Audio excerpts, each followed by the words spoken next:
If ever you wanted to see the prototypically perfect iteration of what organized crime looks like, what the racketeering statute seeks to address, look no further than BLM and Antifa. Absolutely, positively, without a doubt, one of the most incredible versions of absolute I mean, complicity on the part of the government by not charging these two groups with either racketeering,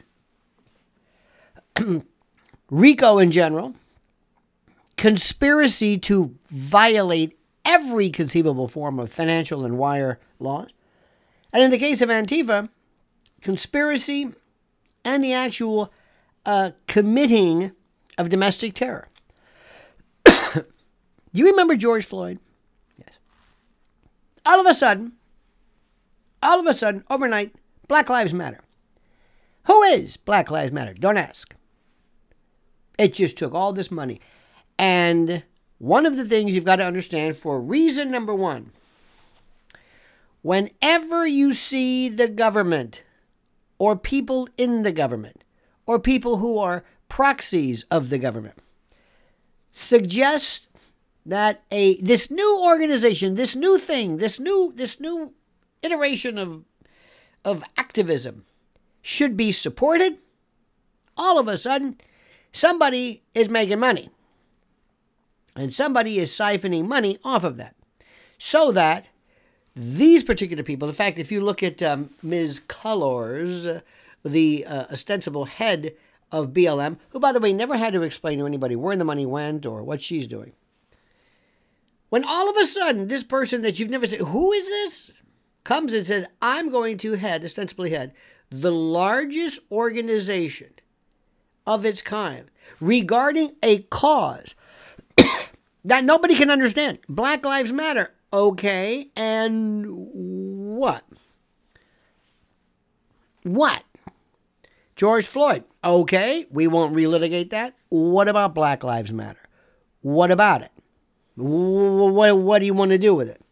Well, we just want to... And in fact, what it did was, if you ask me, a lot of folks basically bought... The money went to buying the signs that people put in their front lawn so that if ever the riots came into their gated communities, they could always say, hey, don't touch me.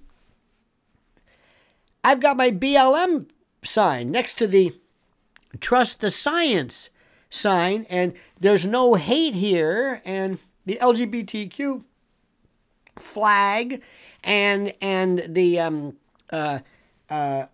I think I said trust the science, and and thank you first responders.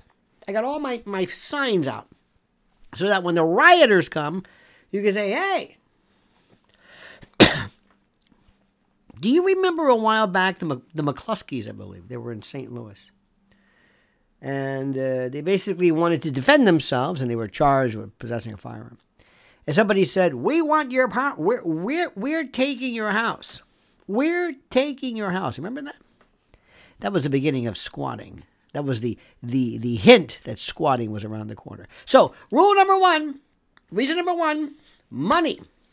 Rule number two, and we'll get to Antifa in a moment, racism.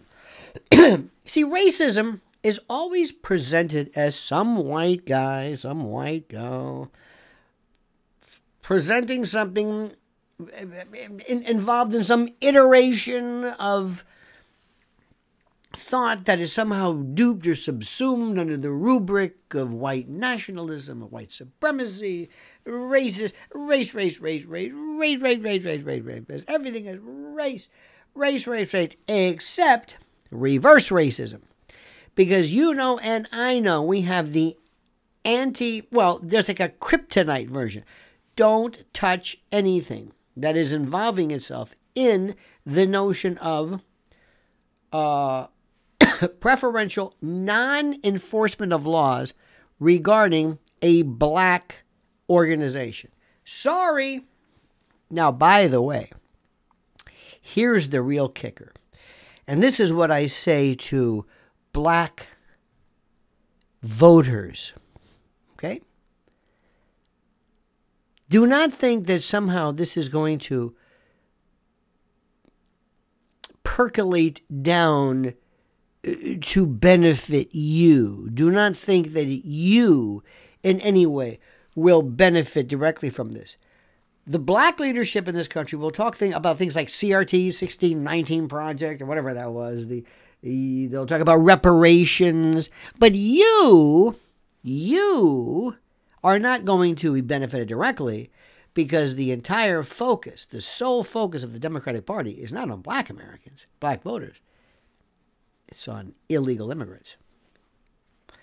And that's why you must abnegate, remove yourself from this historic obeisance and patellar connectivity to the Democratic Party.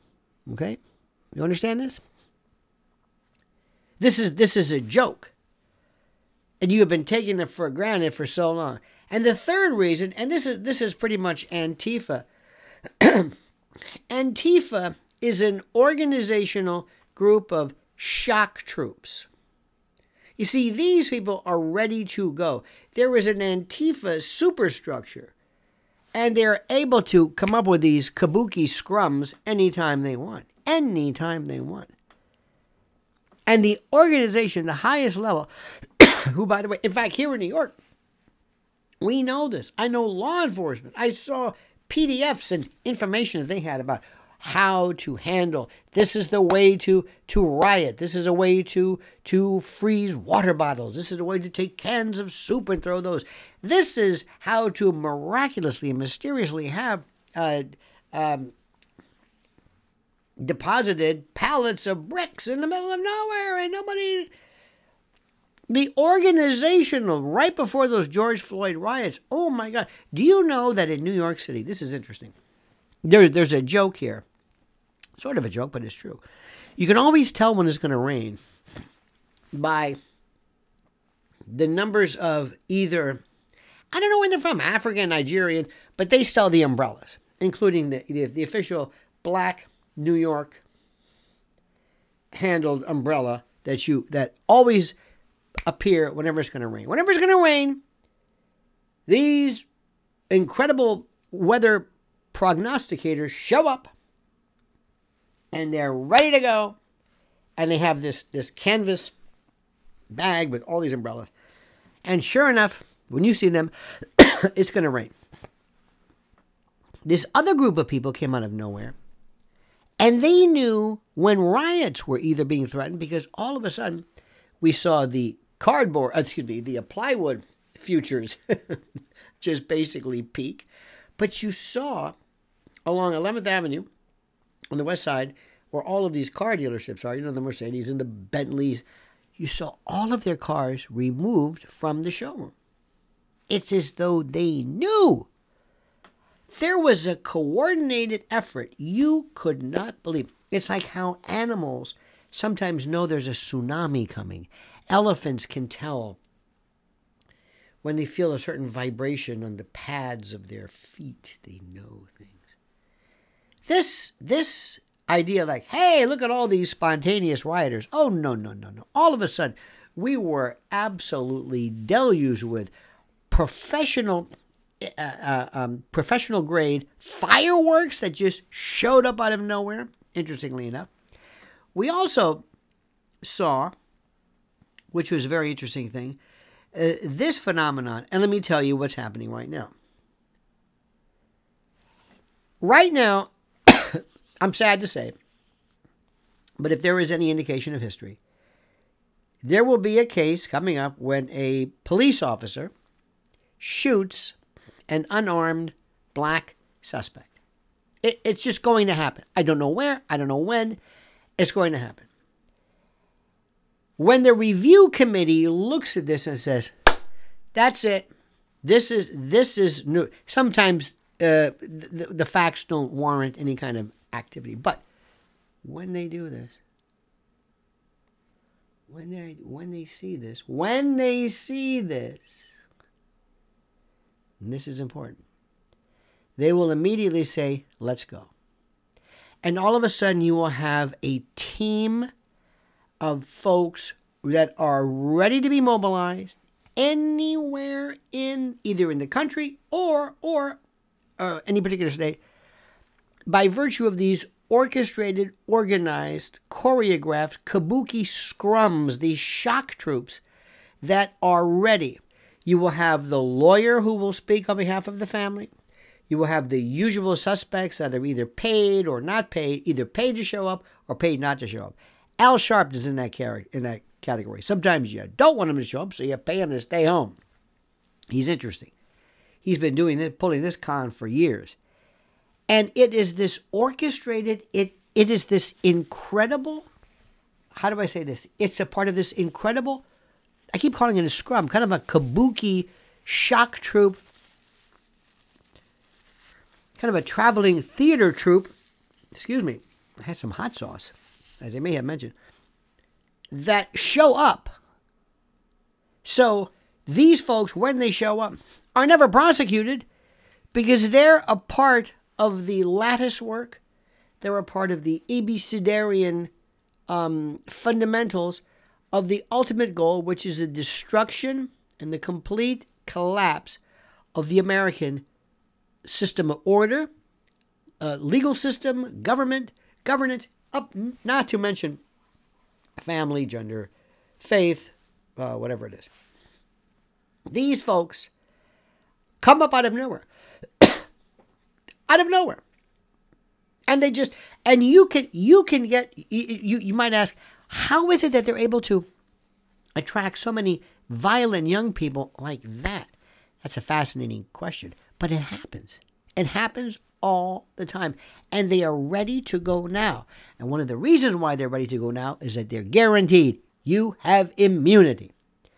We live in a country where people who kill, who maim, who rob, who beat, who bludgeon, who terrorize are not even, they don't even have to post a bond. They are released immediately. But Trump's accountant does multiple stretches in Rikers Island because he lied about the appraisal of real estate. It's part of this insanity. So BLM, Antifa, no mention. Just like no mention of where Kate Middleton is, and just like there's no mention of really what happened in terms of who killed Epstein. I got more on that, so stay tuned. Please like the video, subscribe to the channel, hit that little bell so you're notified of live streams and new videos. And whatever you do, dear friend, I ask you to comment as you see fit.